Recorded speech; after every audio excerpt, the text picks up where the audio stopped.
Basis of classification biodiversity के अंदर आज का टॉपिक ये है हमारा बेसिस ऑफ क्लासिफिकेशन। क्लासिफिकेशन की बुनियाद क्या है? क्लासिफिकेशन की बुनियाद पढ़ने से पहले हम देखते हैं एम्स ऑफ क्लासिफिकेशंस क्या हैं। हमारे पास एम्स क्या हैं? तो एम्स में सबसे पहले जो हमारे पास डेफिनेशन है वो टैक्सोनॉमी की है। पीछे प्रीवियस लेक्चर के अंदर हमने देखा था कि जो जानदार थे उनको ग्रुप्स और सब ग्रुप्स के अंदर जो रखना है उसको हम लोग क्या कहते थे? टैक्सोनॉमी जो है वो हम लोग कहते थे।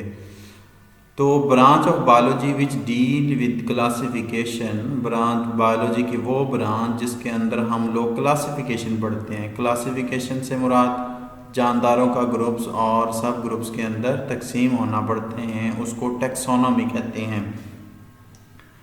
तो दूसरी ब्रांच जो है जिसके अंदर हम लोग डील विद क्लासिफिकेशन, क्लासिफिकेशन के बारे में भी पढ़ते हैं and also traces the evolutionary history of organism.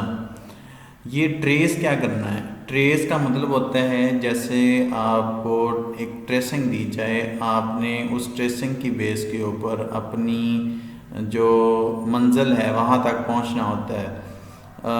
तो इसी तरीके से जानदारों की ट्रेसिंग करना, जानदार की ट्रेसिंग कैसे होगी कि जो मौजूद जानदार हैं इनके पास्ट के अंदर जो आबाओ अजदाद थे वो कैसे थे। तो इनके पास्ट के अंदर आबाओ अजदाद को देखना, अगर हम सिंपल बात करें कि जैसे हमारे पास स्पैरो है, पिजन है, ये देखें आप कितने एक दूसरे से जो है वो रिजेंबल करते हैं कि इनके पर भी हैं, उनकी भी चूंच है। तो क्या इनके आबाओ अजदाद जो इनके फादर्स थे क्या वो एक दूसरे से रिजेंबल करते थे या एक कॉमन फादर से ही आगे न्यू जो जनरेशन्स हैं वो बनी हैं, मॉडिफिकेशंस आने से जो है वो ये बनी हैं जानदार। तो इस चीज़ को ट्रेस करना, ट्रेस द एवोल्यूशनरी, एवोल्यूशन किसमें मतलब कि जो जानदार के अंदर वक्त के साथ तब्दीलियाँ आती हैं उसको स्टडी करना। ये किस में पढ़ते हैं हम लोग? सिस्टमैटिक्स। तो अभी तक दो डेफिनेशन आई हैं हमारे पास, एक सिस्टमैटिक की आई है और दूसरी हमारे पास टैक्सोनॉमी। तो सिस्टमैटिक्स के अंदर हम जानदार की एवोल्यूशनरी हिस्ट्री कि वो पास्ट के अंदर उसके बावजूद कैसे थे उसको हम लोग इसमें पढ़ते हैं। उसके बाद हमारे पास aims of both these branches, अब अभी दो ब्रांचें पढ़ी हैं, एक सिस्टमैटिक और दूसरी हमने क्लासिफिकेशन। इनके मेन एम्स क्या हैं? ये अलहदा से क्वेश्चन भी आता है कि मेन एम्स ऑफ ब्रांचेस। तो हमारे पास क्या है इन दोनों ब्रांचेस का? तो मेन एम जो है वो जानदारों के अंदर सिमिलरिटीज़ को देखना और डिफरेंसेस। अब डिफरेंस का पॉइंट यहाँ पे मैं क्लियर कर दूँ, वहाँ डेफिनेशन में मेंशन नहीं था। जैसे स्पैरो और पिजन जो है वो एक दूसरे से सिमिलर थे, और अगर हम स्पैरो और ग्रास होपर जो घास के ऊपर इंसेक्ट होता है उसकी बात करें तो ये दोनों जानदार एक दूसरे से मुख्तलिफ हैं।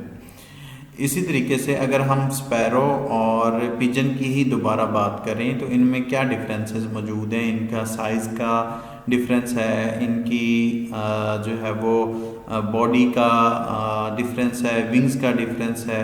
तो जानदारों के अंदर सिमिलरिटीज़ देखना और डिफरेंसेस देखना so that they can be study easily, ताकि हम इनको आसानी से पढ़ सकें, दरियाफ्त कर सकें, पढ़ सकें इनके बारे में। उसके बाद दूसरा इसका एम क्या है? दूसरा इसका जो एम है, फाइंड एवोल्यूशनरी रिलेशनशिप, जानदारों के अंदर एवोल्यूशनरी रिलेशनशिप पाया जाता है उसको तलाश करना। अभी जैसे हमने बात की थी कि जो पिजन है और स्पैरो है इनके आबाओ अजदाद क्या एक थे? अगर एक नहीं थे तो क्या वो एक दूसरे से रिजेंबल करते थे? तो इस चीज़ को फाइंड करना, एवोल्यूशनरी रिलेशनशिप कि जो हमारे पास जो तब्दीलियाँ आई हैं जानदारों के अंदर और उनका एक दूसरे से क्या रिलेशन है जानदारों के अंदर। उसके बाद हमारे पास बेसिस ऑफ क्लासिफिकेशन है। इसकी मैं एवोल्यूशनरी रिलेशनशिप की एक और एग्जांपल दे देता हूँ। जैसे हमारे पास एक ह्यूमन है, चिंपैंजी है और गुरिल्ला है। अब कहते हैं कि जो ये तीनों जानदार हैं, साइंस कहती है कि ये तीनों जानदार पास्ट के अंदर एक ही जो इनका फादर जो थे वो एक ही थे, एक ही फादर से जो है वो एवोल्यूशन इनके अंदर आई है। लेकिन ये साइंस की बात कर रहे हैं, लेकिन इस्लाम जो है वो इससे थोड़ा सा बहुत ज़्यादा उसका कंसेप्ट डिफरेंट है। तो इंसान और चिंपैंजी एक दूसरे से बहुत ज़्यादा जो है वो रिजेंबल करते हैं।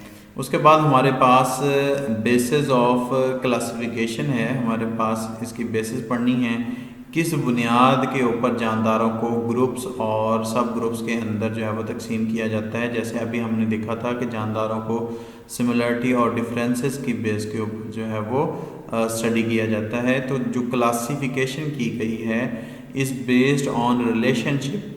रिलेशन हम लोग कहते हैं दो चीज़ों के दरमियान जो तल्लक होता है उसको रिलेशनशिप कहते हैं। अमंग ऑर्गेनिज्म, जानदारों के दरमियान जो रिलेशन है, तल्लक है, उस बेस पर क्लासिफिकेशन की जाती है। And such relationship is got through similarity in characteristics. अब ये जो रिलेशनशिप है, ये रिलेशनशिप कैसे हासिल किया जाता है?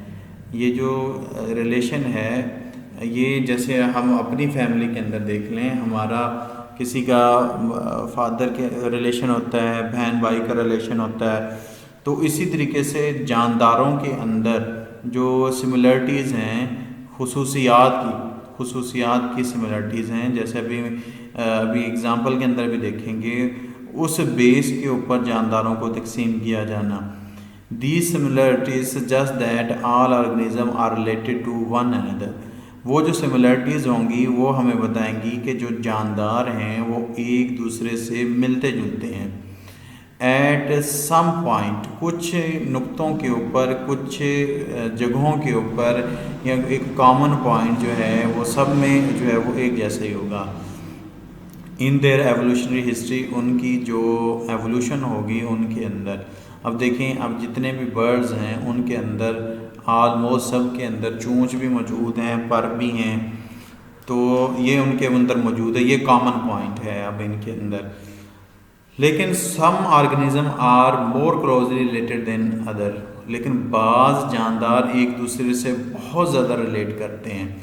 जैसे कि हम देखते हैं sparrow are more closely related to pigeon, जो हमारे पास कबूतर होता है और जो चिड़िया होती है, कहते हैं ये बहुत ज़्यादा एक दूसरे से क्लोज रिलेशनशिप है इनका। अगर हम कंपेयर करें इनको इंसेक्ट्स के साथ, तो इनसे ज़्यादा इनका जो है वो रिलेशन, तो ये बात हमें शो करती है स्पैरो और जो पिजन है इनके जो पास्ट के अंदर वालदैन थे वो एक दूसरे से बहुत ज़्यादा जो है वो रिजेंबल करते थे। It means that the former two have common evolutionary history. तो हमें ये बात बताती है कि ये जो है वो एक कॉमन फादर से जो है वो इवॉल्व हुए हैं।